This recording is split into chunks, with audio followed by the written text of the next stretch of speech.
E aí, pessoa, tudo beleza? Estamos começando mais um episódio aqui do AgroResenha e como você já bem viu, nós estamos gravando diretamente da AgriShow esse ano, cara. E quem viabilizou a nossa vinda para cá foi o Grupo Piscin. O Grupo Piscin que está há mais de 60 anos nesse mercado, trabalhando com inovação e tecnologia voltada para preparo de solo e também distribuição de fertilizantes, enfim, cara. Então, se você quiser conhecer um pouquinho mais sobre os produtos que a Piscin oferece, é só acessar www.piscin.com.br. E quem também está com a gente nessa temporada é a Scad Agro, cara. Scad Agro que tem mais de 35 anos aí trabalhando com software voltado para produtores rurais. Então, se você quiser entender melhor os seus custos de produção, entender melhor os seus números, cara, entre em contato com o pessoal da Scad Agro. É só chegar em www.scadagro.com.br e conversar lá com o pessoal que vai ser muito legal, beleza? E quem também está com a gente nessa temporada é a NutriPura, Nutrição e Pastagem, que há mais de 24 anos vem trazendo soluções e tecnologias para produtores rurais, para pecuaristas que querem aumentar a sua produtividade, lucratividade e sustentabilidade. Então, se você quiser conhecer um pouquinho mais dos produtos e principalmente dos serviços da NutriPura, só acessar www.nutripura.com.br. Beleza? Agora, vamos para o episódio dessa semana.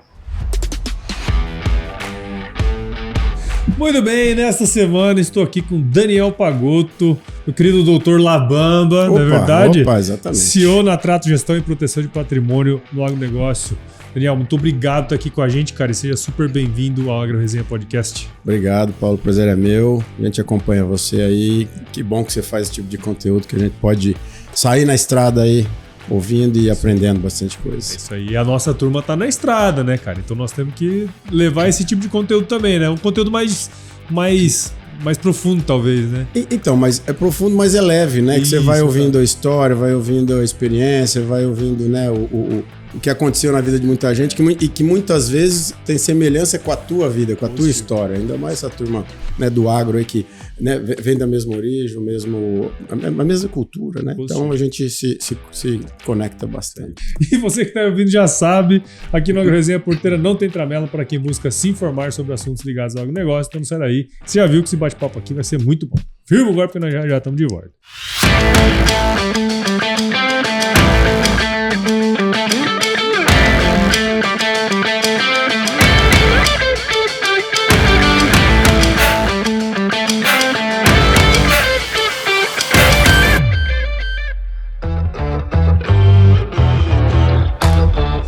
Muito bem, estamos aqui de volta com o Daniel. E Daniel, pra gente começar essa resenha aqui, cara, conta um pouquinho da sua história aí pra nós.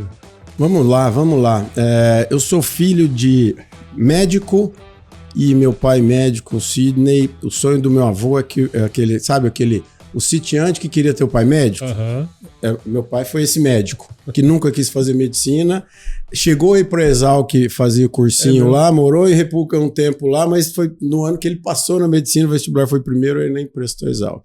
E da família minha mãe, professora, mas também com meu avô, comerciante, depois produtor rural, né, com fazenda. Então, o começo da minha vida sempre foi vinculado com isso. Apesar que no começo a gente morou no Mato Grosso, e aí em Rondonópolis, minha infância foi em Rondonópolis, né, até lá.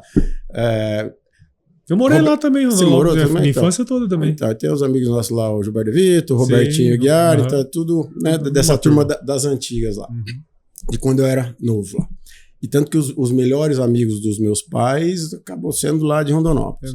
E era um plano de vida dos meus pais de ir ganhar vida longe e depois voltar. E nesse tempo, meu pai, que era um médico e nunca quis ser médico, beleza? Ele fez o pé de meia dele, ele largou de ser médico com 51 anos, voltou para o estado de São Paulo para ser produtor rural numa propriedade que era da família, do meu avô, que depois foi trabalhando aí tinha irmãos e tinha outra propriedade do meu outro avô do lado da minha avó, e aí, da minha mãe. E nesse contexto, eu me vi, claro, aprendi a dirigir, na fazenda, lá naquela Chevrolet Zona de câmbio aqui, né? Então a lembrança, aprendi a tocar trator na fazenda do meu avô e assim por diante. E aí eu me vi próximo do vestibular. O que eu vou fazer? Eu vou fazer engenharia, eu vou para agronomia. Então fomos para Exalc e foi a melhor decisão da vida. Então a partir daí, de fato, né, o agronegócio entrou de maneira ampla, e estamos aí contentes com com o desenvolver dos últimos 30 anos, assim, eu vou fazer 30 anos de formado já. Legal. Porra, é 30 anos já, velho? Rapaz, não parece, né? Não, mas os cabelos brancos, a barba branca entrega. Não tem jeito, não. Cara, mas eu gostei muito dessa história, né, cara? Porque assim, no passado tinha muito mais isso, né, cara? Tipo, eu quero que você seja médico, advogado ou engenheiro, né?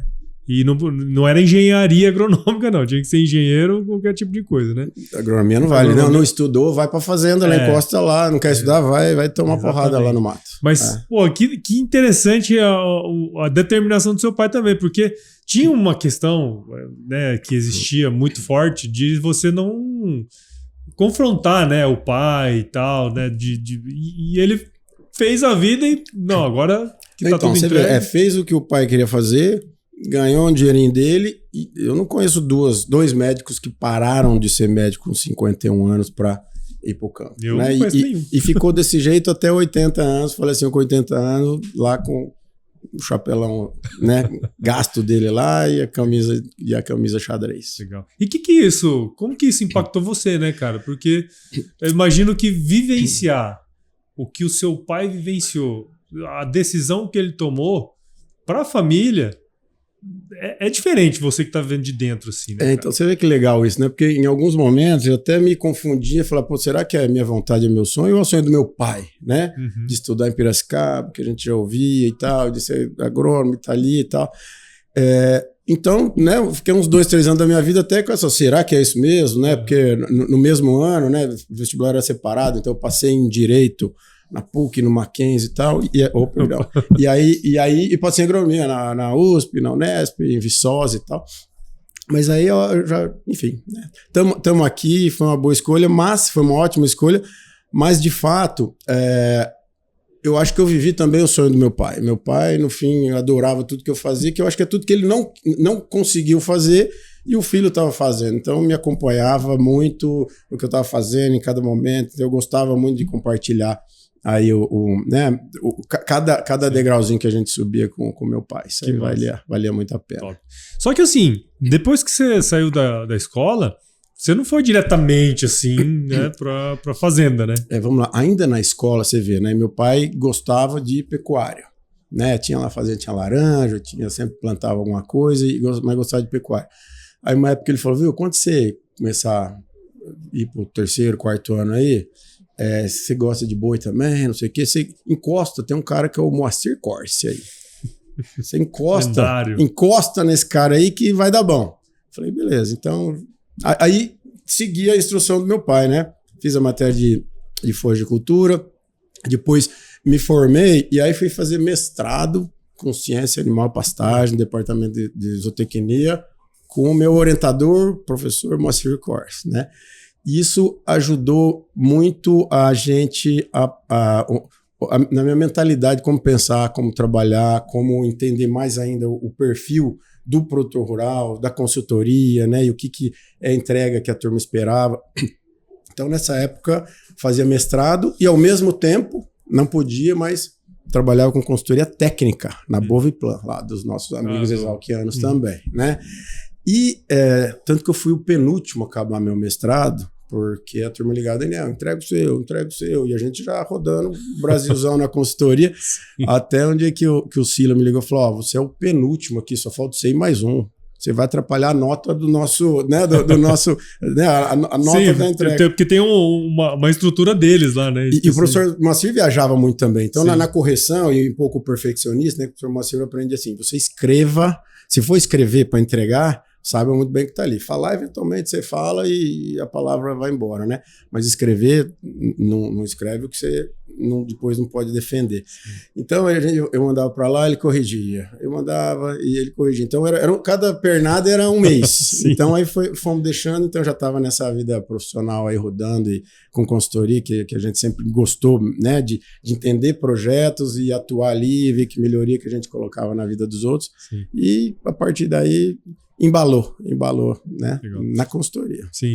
E a consultoria é um negócio muito interessante, né, cara? Porque você consegue ver diversas realidades, assim, que é uma visão que, por exemplo, um produtor sozinho, ele tem uma noção um pouco da região dele, né? mas o consultor ele consegue rodar muitas regiões e trazer muitas coisas diferentes, assim, né? Sim. É bem por aí. E você tá lá, uma hora você tá no Mato Grosso do Sul, outra hora você tá no Mato Grosso, outra hora você tá em Goiás, outra hora você tá no interior de São Paulo, com perfis diferentes, com tamanho de propriedade diferentes, com intensificações diferentes. E o que demorou para eu entender, que nesse tempo de consultoria eu ainda não sabia, e com mentalidades e perfis de comportamento distintos. Isso aí, a consultoria técnica, a gente aprende na faculdade, a gente não aprende na faculdade, a gente não aprende de gente, de comportamento, e de família, de gestão de patrimônio. Então a gente não aprende nisso. E eu fui aprender sem querer, dali a pouco, quando numa dessas consultorias veio um grupo estrangeiro para o Brasil, então, que tinha fazendas, né, fazenda grande no Mato Grosso, depois no Mato Grosso do Sul, no interior de São Paulo. E aí a gente teve que montar do zero um projeto para essa empresa. Era eu e o Burg. Então o Burg, né, grande Burg, nosso também, né, uma mente boa, aprendi muita coisa com o Burg. E o Burg tocava as fazendas da Barra do Garça e eu tocava ali Mato Grosso do Sul e São Paulo, Água Clara e perto de Araçatuba. E aí nesse momento esse grupo estrangeiro pediu um projeto grande. E aí a gente era novo, né? Então, ia para as fazendas. Tinha preguiça, e o Burg falava, monta isso aqui, fazia. Ficava lá, madrugada, desde mexer no recomendação de adubação, fazer corredor, dividir, estruturar carga hidráulica para montar bebedouro. Então, era uma coisa muito técnica, nutrição animal, né? Naquele tempo, né, os programas. Então, naquele tempo eu falo que eu ainda era um agrônomo eficiente de zootecnia. E esse grupo estrangeiro que chamou a gente para tocar um projeto do Boviplan tinha um negócio na África. E esse proprietário ganhou dinheiro na África, em Angola, né, chegou lá com a mão na frente e outra atrás, cresceu lá. E quando acabou a guerra em Angola, ele falou, não, eu quero ajudar esse país e quero ajudar a fomentar o agronegócio lá. Então, ele resolveu fazer um congresso lá, um simpósio tal, formal. E aí o Burg ia palestrar lá, ia mais alguns lá, Scott e tal. E aí, na data desse evento, o Burg tinha um outro evento na Bolívia, que ele era o grande palestrante. Aí ele falou, Daniel, você segura as pontas lá? Eu falei, segura as pontas. E teve uma outra reunião também, que era pro Burg, então o Burg não estava, que era com todo mundo, e a gente apresentar o projeto. E o Burger tem um problema com o filho dele e não apresentou o projeto. Então, em um mês, eu apresentei o projeto para esse estrangeiro aí, para o sócio dele, para o vendedor de sal, para o gerente, para não sei o quê, para todo mundo ali, para 10. Sim. E depois fomos a Angola fazer um congresso formal. Aí fui eu, o Scott, o Mihala, que é o Rodrigo Rodrigues, cada um falar um pouco do seu setor, para falar de agronegócio de produção tropical. E eu sei que no fim desse evento, o Renato falou, você tá vendo o que é o meu negócio aqui? No Brasil você já tá o Renato essa pessoa aí. Falou, você tá vendo o que é o meu negócio, né? No Brasil a gente tá com as fazendas lá, a gente quer transferir tecnologia para cá, você montou um carrão para mim lá no Brasil, aqui você tá vendo o que a gente quer fazer, e eu tô sem piloto, então você não quer ser o piloto lá e apoiar na construção do nosso negócio aqui fora?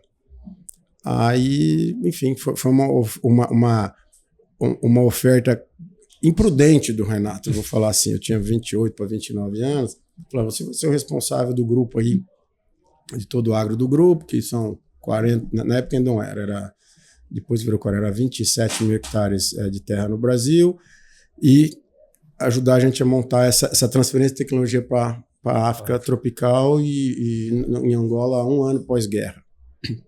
2004, se não me engano. Isso. Aí eu falei, tá bom, vamos embora. Então, saí da Boviplan nesse momento.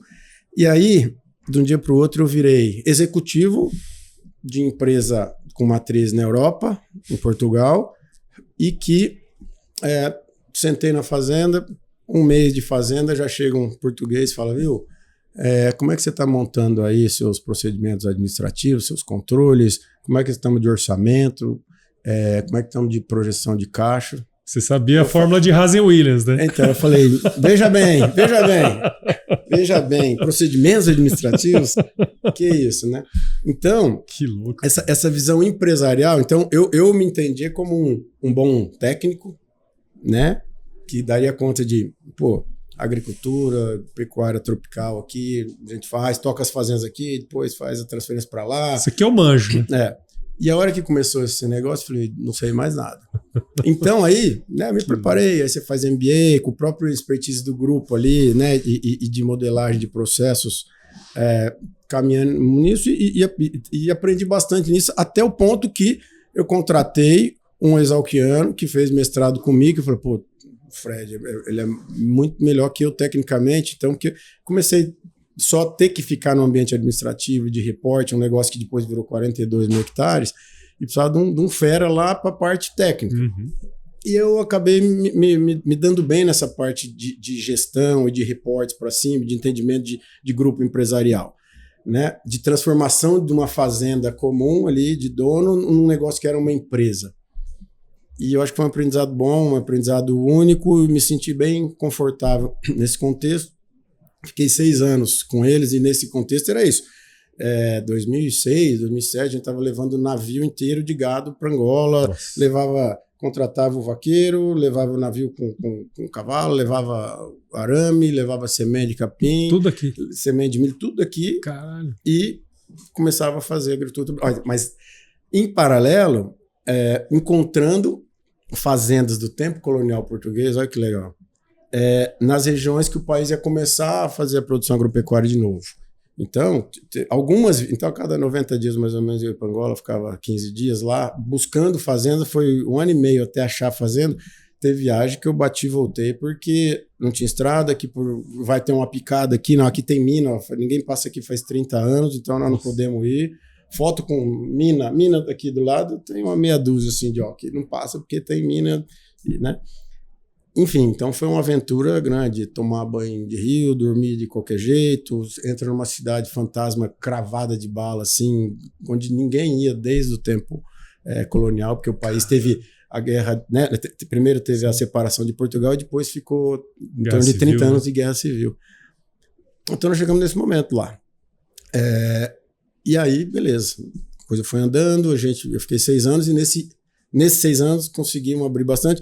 Contratei um exalquiano que, né, hoje é meu sócio, né, um cara muito próximo meu, para tocar a operação lá. Então, de fato, quem achou fazenda, quem abriu fazenda, quem fazia essa operação funcionar lá é o Rodrigo Camargo, que hoje é, né, meu sócio e morou lá 8, 9 anos nesse projeto, 8 anos e meio, para ser exato, nesse projeto lá. E aí o cara que vai trabalhar em Angola é um cara, ou nesse ambiente que a gente trabalhava lá, não tem não para esse cara. Então, isso é difícil fazer, não tem. Você tem que fazer e não tem a condição, você faz fazer. Então, aqui no Brasil, né, a gente ganha uma resiliência muito grande entendendo o que é dificuldade de executar uma coisa. Então, eu falo, Camargo, você deu a missão, não tem talvez. Ele fala, deixa comigo, ele vai fazer. Né? É o Césio, né? O famoso Césio. Muito bom, cara. Cara, e é muito louco isso, né? Porque reconstruir um país praticamente, né?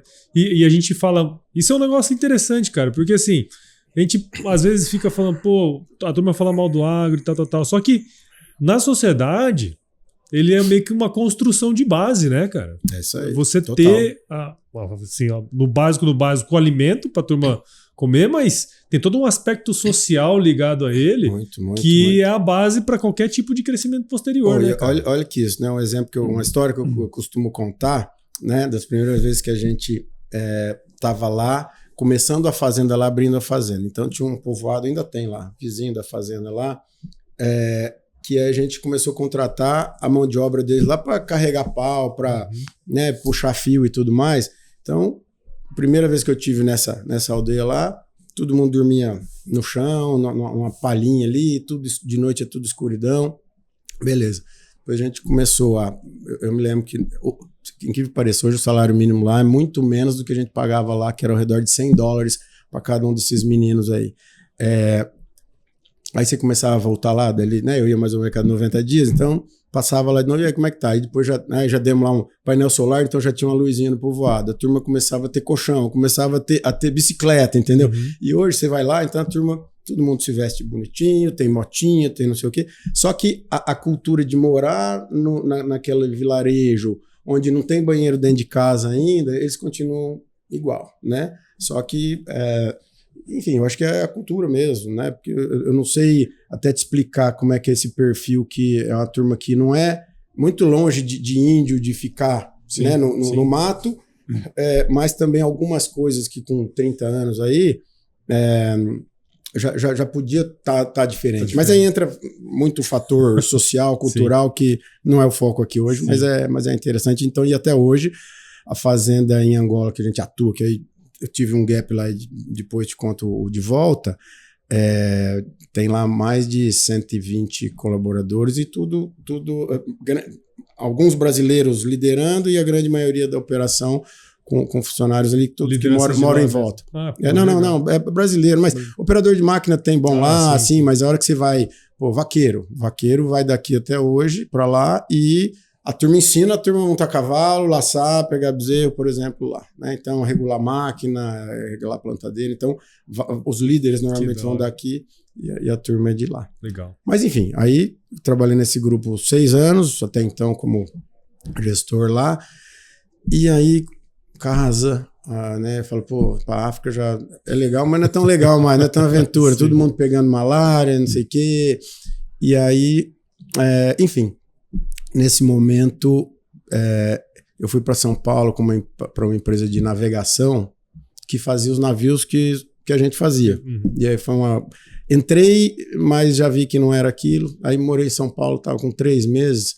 Tem um amigo meu também da Exalc, o Marcelo Peto. Falou, cara, tô num banco aqui que é tua cara. Eu falei, como é que é? Não, o banco dos donos do Friboi aqui, do JBS. Sei que conhece de pastagem, de fazendeira, de não sei o quê. E o banco acabou de começar e precisa de gente boa ali. Você não quer vir para cá? Eu falei, eu quero, porque tá ruim demais aqui. E aí, o banco tava começando, né? Aí fui fazer a entrevista com o presidente, o Hermes falou, eu ganho isso e esse é o maior salário do banco, é meu. Você vai ganhar metade disso. O metade disso era 40% do salário que eu tinha na outra empresa. Aí, morando em São Paulo, custo aumento. Aí eu falei, Ju, vou para lá. Ela falou, você tem certeza do que você está fazendo? Eu falei, não, vai dar certo. E o banco com agressividade para crescer. Estilo JBS, Frog, né? Lá dos caras lá. Então, eu participei dessa estruturação do banco. Então, comecei a entender de ambiente financeiro, de gestão de risco, por que você dá dinheiro para alguém e não dá para outro, e o público produtor rural. Então, no começo chamava JBS Banco, depois Banco JBS, que era o quê? Para dar dinheiro para os pecuaristas, clientes da JBS históricos, que falavam, viu, não dá para adiantar uma grana aqui, a própria... O próprio frigorífico da região lá falou, me adianta uma grana aqui que eu já vou repor bezerro e vou entregar boi gordo daqui 60 dias. Então, começou assim o banco. E aí o banco foi se profissionalizando, depois virou banco original. Fiquei outros 6 anos nesse contexto, e os primeiros 3 anos muito naquele estilo, no estilo Frog, vamos dizer assim, que o banco era muito de relacionamento. Cliente, faz 20 eu tinha, na proposta de crédito, ia o parecer do comprador de boi. Cliente, compra boi aqui faz 20 anos, tal, é muito seguro, fazenda boa, bem cuidadoso, tal, matrícula tal, beleza.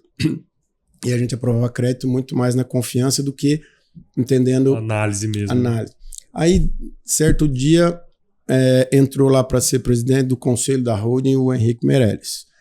Então, no dia 1, ele entrou, no dia 2 ele falou, a diretoria estatutária toda, obrigado, recolocaram todos em outros setores do grupo, e entrou, todos os vice-presidentes do banco passaram a ser os diretores, os ex-diretores do Banco Boston, de quando o Henrique era do Boston.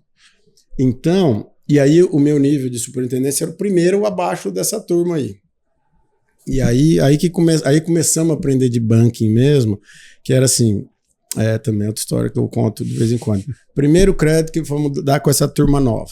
O Pedro era o diretor lá, já um velhote, careca ali, né? Super experiente, que eu acho que o Meirelles, meio que... Essa turma tava tudo consultor, meio cansado, falou, vem aqui que eu preciso de vocês, né? Tem um negócio novo aqui. Quase né? que desaposentou essa turma. Sim. E aí, era assim, era um fazendeiro do Mato Grosso do Sul, fazenda no Pantanal.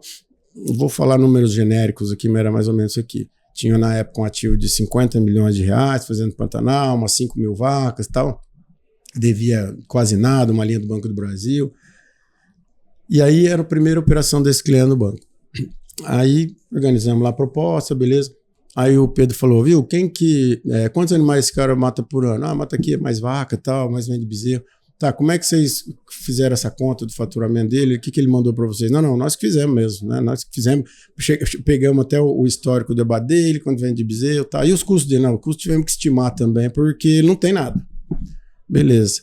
E como é que é a família dele? Não, ele tem 2 filhas, né, que moram fora, uma até o marido é fazendeiro, mas é médica, a outra mora em São Paulo e tal. Ele falou, então pronto, tá entendido. Eu falei, beleza, era 1 milhão. Operação aprovada. Não, negada. Falei, negado, negada. Mamão com açúcar ali, o cara não deve quase nada, fazendeiro antigo. Falou o seguinte, hoje nós vamos dar 1 milhão para ele. Amanhã nós vamos dar 2, depois da manhã nós vamos dar 5. Ele tem um ativo muito grande, mas ele não sabe quanto ele gera de caixa, o que é lucro, o que é prejuízo. E ele já tinha 70 anos. E daqui a pouco ele vai ter 75, depois vai ter 80, ele vai ficar doente, ele vai morrer, e nós vamos ficar sem receber, porque ele não tem sucessão, não tem ninguém que sabe das contas dele. Muito bem, negado. Nesse dia eu entendi já, que eu sempre tive um plano de ter um negócio próprio e voltar para a consultoria, mas como a vida foi me dando aí um pouco de sorte, já trabalho no grupo estrangeiro, uma jornada boa, legal, depois vai trabalhar numa JBS que também se aprende de corporação, de processo, de controle. E até quando eu fui para o banco, um dos amigos da Exalc falou, não acredito, você está indo para a JBS, cara. Você está indo para o lado negro da força. Eu falei, mas eu voltarei. Né? Porque tem aquele lance, né, Doc, que assim, ó, se você quer aprender, você tem que estar perto de quem sabe, né? O cara é malvado, fica do lado do malvado lá, que você vai saber das malvadezas e depois... Então eu falei, mas eu voltarei, né? E aí voltamos. Então eu tinha esse projeto e morava em São Paulo nessa época também, e já casado. Só que como a gente operava no Brasil inteiro, então todas as semanas eu viajava. Avião para Campo Grande, o avião para o interior de São Paulo, o Paraná, na época tinha frigorífico em Maringá, e Goiânia, e Cuiabá, enfim, né? E aí começa a ter filho e tal. Falei, voltar para o interior e tudo mais. E com o plano ter um negócio. Então esse dia, ainda fiquei mais 3 anos depois desse dia lá, até viabilizar tudo. Mas eu sabia o que eu ia fazer. Eu falei, a hora que eu vou abrir minha empresa de consultoria de novo, eu não vou querer competir com nutrição, com pastagem, com agricultura. Tem tudo meus amigos fera aí da Exalc aí, que estão surfando, e eu parei, né, no tempo nisso e nem pensando. Primeiro que não vou competir com eles e o que dá para eu fazer, ainda dá para trocar figurinha, né? Porque eu vou fazer um negócio muito diferente, que era isso. Era trabalhar com gestão e patrimônio de famílias de produtores rurais. Falei, né? Então, do jeito que a gente já vem de família, como é que é voo de um lado, como é que é do outro, né? A encrenca que meu pai tinha lá, uma época de como é que é quem tá no negócio, quem não tá, o tio que tá, quem não tá. E aí você começa a entender, né? Que começa a ter fatores que vão muito além da produção, que a gente aprendeu a fazer bem feito na Exalc, para você ter uma gestão de fazenda e de ativos patrimoniais relevantes. O que a gente falou hoje para os clientes da Trato, ou para a turma do meio, aí né, os herdeiros, ou que podem ser sucessores, assim, viu? Até sábado passado, eu e o Arthur, né, nos clientes nossos, com ativo de 484 milhões de reais de terras e mais um tanto aí de giro e tal. E são 8 da geração mais baixa. Então são os 3 pais que já vêm, você vê, eles... a última vez que a gente falou disso, eles estavam na 142ª colheita de café. Olha que louco. Eles têm as histórias lá do tataravô, sei lá.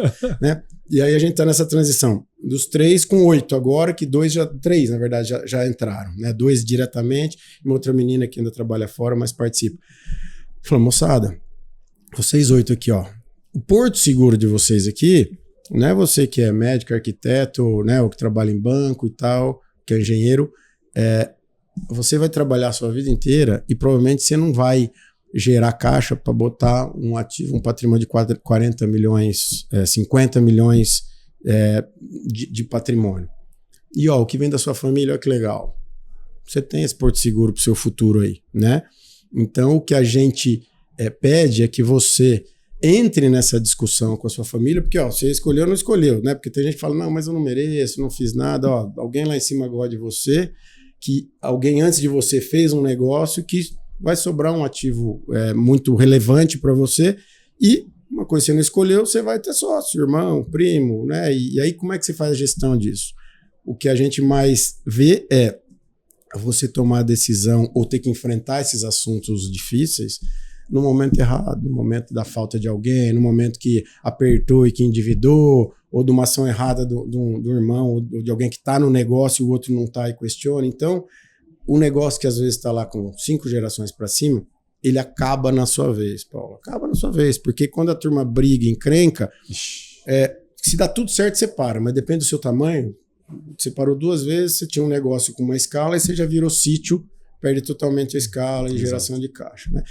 Então, a gente começou a fazer isso. Então, a gente cuida dessas famílias de produtores rurais, que a gente vai desde entender o perfil de comportamento de cada sócio, de cada sucessor ou herdeiro, né, já acima de 18 anos, 20 anos, a gente já conversa com essa moçada, e o Arthur, que você conhece, que é meu sócio, que faz análise de perfil de comportamento. Pô, nós temos clientes que ninguém está ali com um ambiente comercial, a turma retraída, que herdou um negócio. Como é que eu vou falar que agora você vai ser o comprador, vendedor de boi, ou que você vai fornecer cana e negociar com a indústria? A turma não quer e não é feliz nisso, né? Então, esse tipo de caso a gente fala, pô, você tem que ter um gestor executivo ali, né? E cria o conselho. Então, a gente cria o ambiente para que esses sócios de cada momento, né, sócios do presente, possam criar o melhor alinhamento entre eles, adequar a vida, o momento de vida de cada um, para esse negócio persistir ao longo do tempo, sustentável, ganhando dinheiro e pronto. Tem gente que quer dever, tem gente que tem aversão à dívida, tem gente que quer dever demais, tem gente que não quer dever nada, né? Enfim, né? Então aí a gente faz isso hoje. Esse é o ponto da Trato, que eu acho que a gente se encontrou, faz um negócio que é diferente de todo mundo. Tem algumas empresas que trazem patrimônio, não, a proteção de patrimônio não é hold, não, nós temos nossos parceiros que estruturam as PJs também, mas é um pilar desse negócio. Mas o que o cara faz, o que ele não faz, quem trabalha com sucessão não entra nisso. Eu falo, a gente entra. Eu acho que o grande diferencial é a gente ter essa sensibilidade de saber, porra, a estratégia do negócio. Nós estamos no boi, em que momento de ciclo? Cana, como é que está a tendência de mercado? Entendeu? Então a gente ajuda essas famílias a tomar decisão, cria um orçamento de 1 ano, de 3 anos, quanto que vale o meu ativo, se eu devo ou não devo, se a minha dívida é de curto prazo ou longa, se ela é cara ou se é barata. Então a gente entra na estratégia, no modelo financeiro, nessa gestão de pessoas também. Aí muitas vezes e quase sempre hoje o melhor caminho é levar as terras pelo menos para PJ, então a gente tem nosso parceiro que fica junto com a gente e que se querem a nossa ajuda ainda estrutura essas holdings, e depois nós temos o ambiente só de discussão, de interações familiares entre irmãos, pai e mãe, criamos esses fóruns, para quê? Para o negócio seguir ao longo do tempo. Então é muito legal fazer tudo isso. E não, cara, e a gente conversava até um pouco antes, né, Daniel, porque assim, cara, esse tipo de trabalho é um trabalho extremamente necessário, né, e ele é um trabalho extremamente complexo de se fazer, porque você está mexendo, colocando o dedo na ferida de muita família, né? Porque assim, é um negócio que vem de pai para filho, alguns com mais gerações do que outros. Só que, cara, como que normalmente chega até vocês? Porque você pode fazer o máximo possível de barulho e falar que isso é lindo, maravilhoso, mas se o cara não for com a sua cara... Não confiar, né? Então, esse é o ponto. Essa entrada com a gente, né? Às vezes é limitada porque a turma, às vezes, vê a gente dando uma palestra ou vê na internet falando uma coisa que comunica, mas fala, pô, eu vou contar para esse cara aí que eu brigo com meu irmão, eu vou contar aqui que nós estamos apertados devendo dinheiro no banco. Enfim, nesse contexto, a gente faz, antes de qualquer contrato, né, entrevistas individuais, pelo menos com quem lidera, ou um filho que já tem uma atuação forte ali, para ver se de fato a gente vai conseguir ajudar essa turma. E nessa conversa a gente fala, ó, pra eu te ajudar, eu vou ter que saber da sua vida. Então vamos ver se a gente tem algum amigo em comum, lê esse aqui da minha vida aqui, lê o que a gente faz, às vezes tem algum cliente nosso, ou liga, ó, tem esse que são clientes já da empresa com perfis semelhantes ao teu, liga lá para essa turma, fala para rasgar a nossa vida com eles aí, porque eu só vou conseguir te ajudar se eu souber, quanto mais eu souber da vida de você, do seu ambiente de negócio, estratégia, por que você faz isso? Por que você arrenda cana, por que você não fornece, por exemplo? Por que você mexe com cria, não mexe com recria engorda intensivo? A gente entra nisso e ajuda, às vezes, quem está ali se entender com sócios para essas coisas avançarem. No financeiro, falou, porra, você vale... Quanto é o teu ativo de patrimônio? 50 milhões, 80 milhões de terra. Pô, não, mas eu devo, não sei o quê. Quanto você deve? Devo 4 milhões. O cara fica sem dormir porque deve 4, mas tem um ativo patrimonial de 80. Então ele deve 5%. Eu falei, então, calma, tá tudo bem. Você tá sem liquidez porque você toma linha de custeio para fazer investimento e é isso que tá errado. Então a gente ensina o cara, né, a trabalhar o perfil de alongamento de dívida, ou se ele quer dever mais ou quer dever menos ou não quer dever, onde dá para ele chegar também no ambiente financeiro. E por aí vai. Então, a gente vai clareando, e no ambiente de família, fala, pô, nunca me dei bem com meu irmão, nunca não sei o que, meu pai. Então aí a gente tem as conversas individuais de cada um, que a gente já alinha com todo mundo, ó, nós vamos saber da vida de alguns aqui, porque vocês não têm conforto de falar pro seu irmão, pro seu pai, pra sua mãe, né, pro seu primo, para ver se vai dar certo, como vai dar certo essa continuidade. Porque às vezes na largada você já ouve do irmão falar, ó, eu faço tudo o que você quiser, menos me pede para ser sócio. Já ouvi isso, tá? Já ouvimos isso, mais de uma vez. Eu só não quero ser sócio dos meus irmãos quando meu pai faltar. Às vezes a gente tenta entender por quê e tal, ou tenta reverter se entende que não é isso e tal. Só que o nosso plano A, sempre assim, vamos ficar junto. Porque ficar junto, você já tem uma escala e você consegue evoluir. Mas ficar junto, às vezes, não cabe todo mundo. E tá tudo bem, porque às vezes é um irmão, uma irmã que tá lá, o outro foi ser médico, foi ser piloto de avião, tá tudo certo. Só precisa esse se for alguém capacitado, ou que possa ser capacitado para tocar um negócio desse que tem ativo de 100, 200, 300 milhões e saiba reportar para os demais, aí tá 80% do negócio certo, que de fato é o que eu aprendi lá quando eu saí, né, do Aboviplan e comecei a ter que explicar por que o boi é branco, por que é boi preto, o que é essa espécie de capim, porque agora eu tô plantando, né? Porque o consórcio do milho com soja, para quem não sabia de nada, para um grupo estrangeiro, para um executivo de fora. Então, essa sensibilidade veio muito com a gente. Então, a gente, ao mesmo tempo que pega aquele irmão ou aquele gestor familiar ali, que tá eventualmente com o pai, e fala, viu, você não escolheu, filhão. Se você não souber vender o peixe para os seus futuros sócios, hoje teu pai está aqui, tua mãe está aqui, né? Você se ajeita com ele. Mas se der tudo certo, seu pai vai faltar antes de você, sua mãe vai faltar antes de você. Aí você vai ser sócio dos seus irmãos. Aí o seu combinado, se você já não combinou antes, vai azedar. Né? Então, aí a gente trabalha esse contexto de falar, se você quer tocar o seu negócio, você pode escolher separar. Beleza, você vai ter 2 irmãos, você vai ficar com 1/3. Como é que é o teu negócio com 1/3? Não, aí complica. Então tá, então vamos tentar ser sócio dos seus irmãos para o futuro. E vamos ver se eles vão querer ser teu sócio também. Sim. Porque aí você ouve os dois lados, né? O irmão que tá na fazenda, que fala assim, porra, eu venho aqui desde moleque, eu que faço isso, eu que ando estrada de terra, eu que não sei o quê, terra valorizou na minha mão só porque eu vim para esse rincão, nunca vim para cá, né? E a gente tem cliente do Pará com um irmão que mora fora do país, né? E fala, porra, a terra não vale nada, agora vale um monte, e metade dele Pela lei né? E na outra ponta, a gente ouve o outro irmão que tá fora do negócio, né? E fala assim, pô, meu irmão lá é um folgado, porque, ó, mamata a vida inteira, não estudou direito, ia pra fazenda, meu pai alisava, já ganhava caminhonete, já ia ficar pra lá. Eu ralando aqui, moro em São Paulo, ralo até hoje, tem que fazer plantão, não sei o quê, e o Vida Mansa lá até vara de pescar tem no carro, né? Então, como que você media isso e explica para um, ó, não é bem assim, e para o outro também não é bem assim, né? E outra, ó, melhor coisa que vocês têm é ficar sócio. Se vocês têm sinergia e o amor de irmão e não tem desgaste de família, pensa em ser sócio, que vai ser a melhor decisão que vocês vão tomar da vida. Você vai continuar sendo sócio, você vai ser um cara da confiança, você vai ter um cara da confiança que vai fazer seu negócio crescer e vai te pagar todo ano uma graninha ali, né?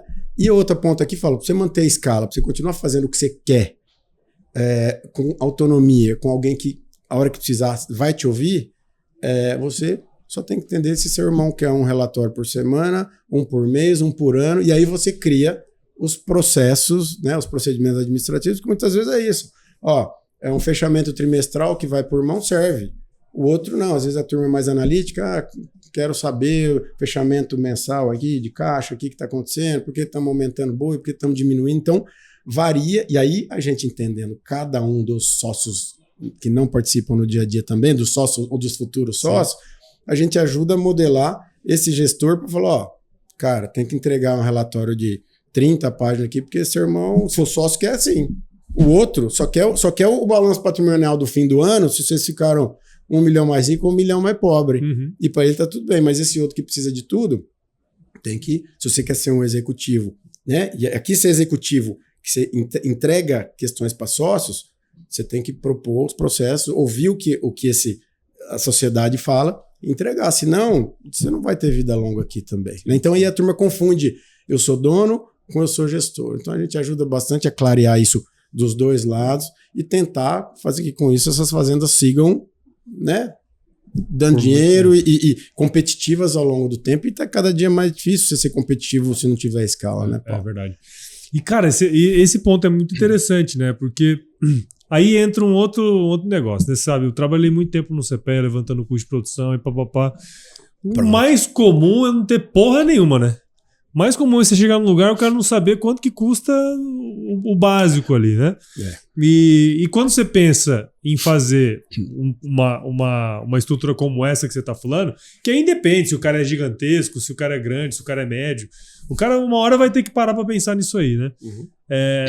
Tem um trabalho prévio ali que precisa ser feito muitas vezes para você chegar nesse patamar aí, né, cara? É porque quem chega com a gente depende da dor que tá no momento, assim, Isso. que fogueira nós vamos apagar primeiro. Uhum. Então, para ficar bem claro, a gente trabalha com 5 pilares, né? Primeiro, da estratégia, que eu falei, por que você tem cana, não tem boi? Por que você tem vaca em vez de boi? Por que você tem laranja, né? O segundo é o ambiente financeiro, ver se você está devendo muito, se não está devendo nada e está perdendo a oportunidade de, né? Hoje o juro está mais puxado, mas, pô, teve época de CDI 12 e a linha a 6%. Não quero, não tomo. Falei, pô, é dinheiro, põe teu dinheiro ali para render, você toma um spread de 6 sem fazer nada, né? Sim. Então, dependendo onde está a fogueira, a gente atua primeiro, né? Às vezes é na interação familiar, de estruturar, mas então a gente tem um modelo que começa isso com o diagnóstico, com entrevistas individuais com todo mundo, e com entendimento do que cada um desses sócios ou futuros sócios quer hoje vai querer para frente, e aí a gente modula o que a gente vai propor para essa família, né? Porque às vezes o irmão que está tocando fala, pô, eu quero intensificar tudo, quero adubar, quero pôr passo contacionado, quero fazer um confinamento gigante, pô, mas meu pai é muito devagar, meu pai não sei o quê, o meu irmão é roda presa demais, não quer dever. Então a gente tem que adequar, que é justamente por que um quer acelerar demais, o outro quer dever demais, para equilibrar para a sociedade se manter, né? Então, o ponto em questão é a gente entender rapidamente de pessoas, de comportamento de pessoas, e aí a gente é psicólogo, né? Acaba isso. Não, cara, meu irmão, puta que pariu, não sei o quê. Não, eu liguei só para desabafar mesmo, porque puta, entendeu? Acontece também, acontece, né? Demais. Então, e aí, como a gente, né, gosta de lidar com pessoas, gosta de lidar com produção e participar de estratégia, por que você faz isso, faz aquilo, então nós estamos no céu, no dia a dia da nossa vida, que é isso, ajudando essas famílias, esses projetos a tocar. Em paralelo, né, eu tenho 2 sociedades, uma até com a minha irmã, e depois e outra, né, porque herança, né? Sim. Herança. A reunião com meu pai, com a minha mãe, com a minha irmã foi bem interessante, né? Fica a dica aqui para quem nunca falou desse assunto com a família, né? Falou, ó, então eu já lidava com isso. mas meus pais saudáveis e minha irmã foram em casa, né, um dia, um fim de semana, tal, eu já estava com meus filhos. E aí minha mulher tinha ido com minhas filhas, sei lá, não tava. Falei, viu, vamos fazer uma reuniãozinha aqui, 15 minutos, né? O que é? Falei, ó, Mariana, minha irmã, falou, Mari, mamãe, papai morreram. Morreu. Mãe, morreu, pai morreu. Já eu ressuscito vocês. O que nós vamos fazer quando eles não estiverem mais aqui? Nós vamos ficar juntos, vamos separar, nós temos propriedade rural, tem alguns imóveis e tal. E a minha irmã casou, separou, não tem filho. Aí ela falou assim, olha, Daniel, por mim, a gente fica junto e toca aí. E você toca, você que sabe como é que funcionam as coisas, que toca o negócio, né? Minha irmã é veterinária e adora cachorro e trabalha com cachorro. Falou, e eu só quero ter essa minha vida aqui, se der certo pra ter, beleza. Falei, então tá bom. Então eu topo ficar junto, a gente se dá bem e tudo mais. Então, no dia que eles não estiverem mais aqui, a gente toca junto, né?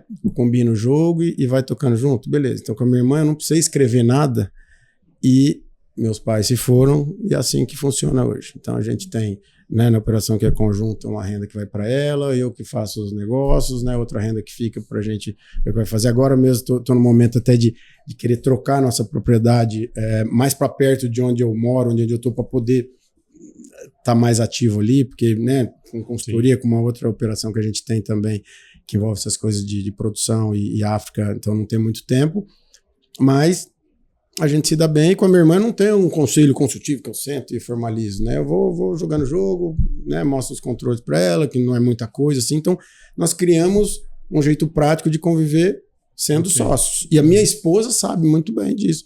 Falei, ó, meus pais, quando meu pai e minha mãe faltar, eu e a Mari vão ficar junto. Então, você vai ser, né? Formalmente, você não vai ser sócio da minha irmã, né? Porque o que vem por herança e tal, não passa. Mas, tá? Tá, é assim que é o jogo, assim que tá escrito na nossa cabeça. Isso. E do mesmo jeito que o que você escolher para sua família, né, eu vou respeitar e tá tudo bem, se tiver que fazer coisa junto, enfim, minha irmã, né, e minha mulher se dão bem também, então tá. Também teve essa conversa, também, né? Ó, tudo bem, ó, vai ter minha mulher aí, ó, tudo bem, vai ter minha irmã aí, né? Ela falou, fria, né, vai. Então esse jogo é bem resolvido. E em paralelo, hoje, eu tenho também uma sociedade agropecuária que acabou sendo isso. Depois que a gente saiu desse projeto da África, o Camargo saiu também, foi tocar a vida dele, ele é de Goiás, e quase 4 anos atrás, esse nosso chefe antigo, né, falou, viu, ó, tô querendo retomar o negócio da África lá, e não quero consultor, não quero gestor, vamos bolar uma sociedade aí para esse, né, tô ficando velho, né? Antes a gente tinha 30, ele tinha 50, né? Agora ele tem quase 70, nós já estamos igual ele antes. Uhum. E vamos bolar um modelo para a gente retomar a produção aqui no Brasil e ativar de volta o negócio nosso lá em Angola, isso, aquilo e tal. Então nós bolamos um modelo de sociedade que hoje nós somos 3 sócios, somos fornecedor de cana. O ano passado batemos 6.700 cabeças, quase tudo, né, em confinamento, e voltamos, né? Então a empresa tem dois focos, um é a produção agropecuária e a outra é voltar essa transferência de tecnologia para a África de novo, que aí estamos fazendo tudo lá, de novo, fazendo navio, exportando navio, né, elevando a fazenda para níveis de operação mais evoluído, contratando gente, fazendo conexões governamentais que ajudam, também tem um projeto do governo lá de repovoamento do rebanho bovino, então esses navios que a gente vai lá também, do mesmo jeito que a gente entrega os animais, tem todo um programa para o bicho não morrer, para o bicho procriar e seguir em ambiente tropical, né? Se a turma tem uma dificuldade lá com gado Nelore, que é muito brabo, se não tem um vaqueiro brasileiro que ensina os outros e sabe tocar lá, não faz sentido ter gado Nelore lá no Vila Nelore lá, por mais que o ambiente de adaptação é perfeito, né? Então esse último navio, por exemplo, que a gente levou, que tinha uma encomenda nesse contexto de fêmeas, tá, prenhas e tal, uma parte foi no Vila Nelore prenha de gado de cruzamento, que a gente vai nascer na fazenda, depois a gente entrega para os programas de governo já o animal meio sangue, e bezerras tudo meio sangue, com perfil mais manso um pouco, para poder essas fazendas não ter muito estresse de manejo de rebanho, por exemplo. Então a gente faz essa extensão rural num clima tropical em Angola, num país que não tem nada e ainda precisa ser reconstruído, e ao mesmo tempo a gente toca a operação aqui no Brasil. Então hoje eu tenho muito mais até discernimento para peitar o meu cliente que tem cana e falar, por exemplo, isso, viu? Por que você arrenda e não fornece? Você está numa idade boa, tem uma condição boa, não sei o quê. Eu sou agrônomo, mas tá plantando cana faz 4 anos, né?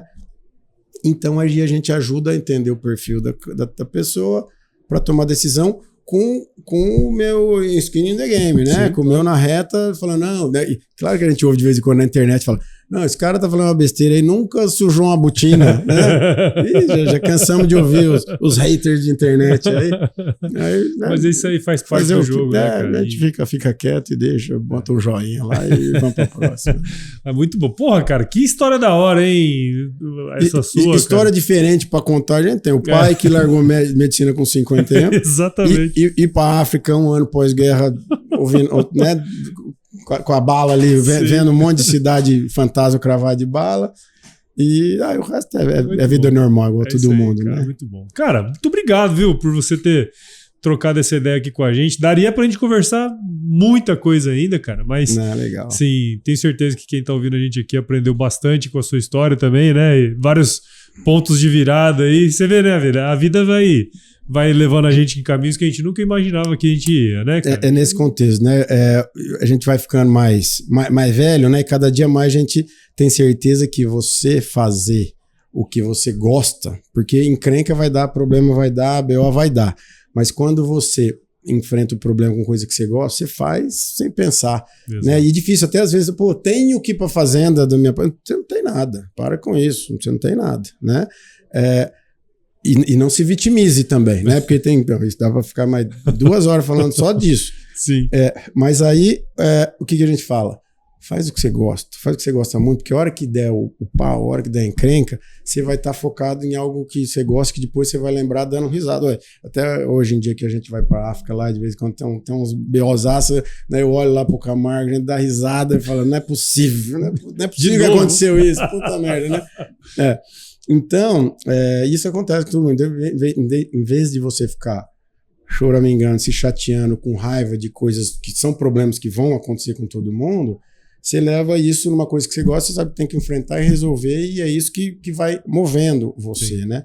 Então é isso que é o mais legal. Faz o que você gosta, aprofunda, porque você vai ter que estudar, você vai ter que desaprender coisa e depois reaprender. Quantas coisas que a gente aprendeu na faculdade? 30 anos que eu formei, cara. Né? Eu desaprendi 90% da faculdade. Sim. Você tem a base, a essência, mas depois você tem que reaprender tudo de novo. E esse caminho de transformar fazendas comuns em empresas rurais, não é que você vai fazer PJ, você ter uma empresa, não.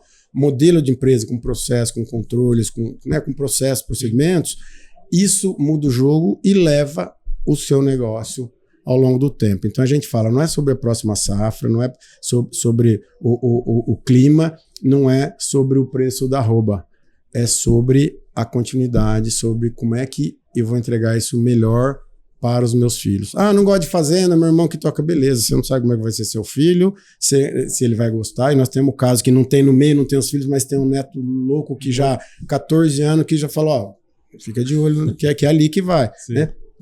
E com a continuidade, mesmo que não seja o foco de estar no agro, entender que tem um porto seguro ali que alguém fez e que isso vai poder te ajudar na sua qualidade de vida e no longo prazo da sua família. Legal, cara. Muito bom. Muito bom. Isso. Obrigado, parabéns pelo seu trabalho, cara. E como que quem está ouvindo a gente aqui agora pode acompanhar o trabalho de vocês? Vamos lá, então. Nós temos nossos caminhos nas redes aí, que é a Trato Consultoria, @Trato Consultoria no Instagram, canal do YouTube, que agora a gente voltou a criar conteúdos atualizados lá, mas tem umas coisas antigas também boas de ver. Eu acho que é mais aí Instagram e YouTube. E tem o site da Trato também, que a gente tá refazendo um novo lá, mas entra no @Trato Consultoria no Instagram, que dali tem o caminho para bastante coisa que a gente faz. Muito bom, cara, muito bom. Agora vamos para um último bloco nesse podcast aqui, que é o nosso glorioso quiz. Vamos lá. Prometo que não tem pegadinha, vou fazer umas perguntas. Tem que responder tudo. Responde a primeira coisa que vier à cabeça. Vamos lá. Daí eu pergunto qual que é a sua música antiga predileta, cara.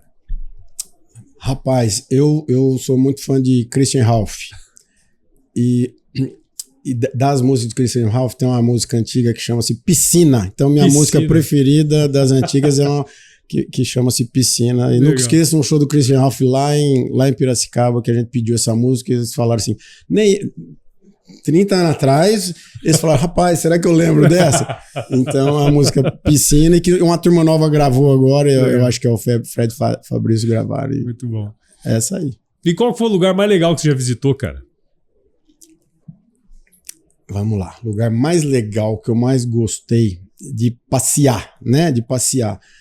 Foi viajar com a minha mulher para Fernando de Noronha. Fernando de Noronha é um lugar muito legal, você esquece da vida, você tá lá caminhando, é uma ilha de 10 quilômetros, você anda ela quase inteira a pé, que aí você entra para dar um mergulho na água, você já tem que vai com o snorkel, você já baixa, você já vê peixe de longe por todo lado, é uma paz gigante. Fernando de Noronha eu gostei bastante. Legal. E na cozinha, qual que é a sua especialidade, cara? Rapaz, eu confesso que eu não sou o melhor cozinheiro, não, viu? Mas minhas filhas gostam da minha comida, mas eu me viro para fazer um bom churrasco, mas se tem outro para fazer, vai no meu lugar. Libera. Mas o que eu faço na cozinha? Não, vamos ficar no churrasco. No churrasco a vistinha tô entregue, tá bom. Tá bom. Churrasco é justo, é bacana. É isso aí. E, cara, tem algum livro que você leu que de alguma maneira te impactou e que você pode compartilhar com a gente, cara? Tem alguns livros que né, muda o jeito da pessoa pensar, né? Um deles é um livro que chama-se, atualmente, uns mais atuais, tem um que chama A Ciência da Felicidade, um cara que chama Luiz Gaziri, que ele fala do mundo de negócios, porém, como você trabalha e ao mesmo tempo um ambiente, uma empresa leva seus funcionários sendo felizes, tudo com o conceito de estatística, de trabalhando em Harvard, com estudos de Harvard e tudo mais. Mas o melhor livro que existe é um do Daniel Kahneman, que se chama, peraí que agora... Rápido e Devagar. Rápido e Devagar. Rápido e Devagar, a hora que você entende de como o cérebro das pessoas funciona, como o nosso cérebro, o 1 e o 2... Sistema 1 e Sistema 2. Funciona, você entende tudo e você não cai em pegadinhas da vida e sabe que tudo que você faz pode ser muito melhor se você consegue levar para um sistema 2 que você pensa um pouco e não anda no automático, né? Então, Rápido e Devagar é um livro que a gente volta com alguma frequência. Nos nossos treinamentos tem pontos desse livro que a gente toma lá. E também de gestão de fazendas tem aquela empresa que a gente coloca no ambiente de fazendas, tem Jim Collins, né? Tanto a Empresas Feitas para Vencer e depois a Vencedoras por Opção, que vai além. Tem a Fez para Durar, que é a primeira, mas quando você lê o livro Empresas Feitas para Vencer, você entende o que faz, o que diferencia um negócio que vai se sustentar e o outro que não vai. Então, eu acho que pega o Daniel Kahneman e o Jim Collins e o Luiz Gaziri nesse caminho mais de pessoas pensando que você tem uma empresa com cultura, com gente, para levar isso para o longo prazo. Já tem boas dicas aí, já dá para se divertir. Pronto. E, cara, agora uma mais filosófica, né? A gente fez hoje um passeio aqui pela sua trajetória, né, cara? Às vezes a gente não para pensar tudo que a gente já realizou, né? Mas se você se encontrasse com o seu eu de 17 anos hoje, qual seria o melhor conselho que você se daria? Eu falaria para eu casar mais cedo, para eu ter filho mais cedo, porque no fim, cara, a família é tudo que a gente tem, mais que a gente tem, sabe? Né? Tem minha mulher Juliana, minhas duas filhas, que a nossa vida é viajar, vai e volta, né? Mas a maior felicidade é a hora que a gente está em casa com a família, ou viajando com a família, sendo feliz no ambiente de família. Eu ia falar isso. Casa um pouco antes, tem filho logo, eu demorei um pouco para ter filho também, que aí eu ia ter mais tempo de vida com mais felicidade familiar. No fim é isso. Muito bom, cara. Muito obrigado mais uma vez, e a gente sempre finaliza aqui, viu, Doc? Com uma frase de muita sabedoria, cara, que é o seguinte: se chover não precisa molhar a horta não, que tá tudo organizado. Obrigado. Muito obrigado, cara. Valeu. Tamo junto. E esse foi o episódio dessa semana, cara. Então, se você curtiu de verdade esse episódio, considere compartilhar com alguém que vai se beneficiar desse conteúdo. O AgroResenha cresce quando você participa com a gente desse processo. Então, siga o AgroResenha em todos os agregadores de podcast, Spotify, Apple Podcast, Deezer, e também acompanhe os episódios em vídeo no nosso canal do YouTube, beleza? Siga também as nossas redes sociais, só buscar por @agroresenha em todas elas, Instagram, Facebook, LinkedIn e YouTube. Escreva também para contato@agroresenha.com.br para mandar sugestão de entrevistados, mandar um oi aí pra gente adora receber ois. E entre também no nosso grupo do WhatsApp, lá tem mais de 300 pessoas que estão recebendo as nossas novidades direto da fonte, cara. E esse ano vai ter cada vez mais novidades ali dentro do nosso grupo do WhatsApp, beleza? Então, fico por aqui, até a próxima semana.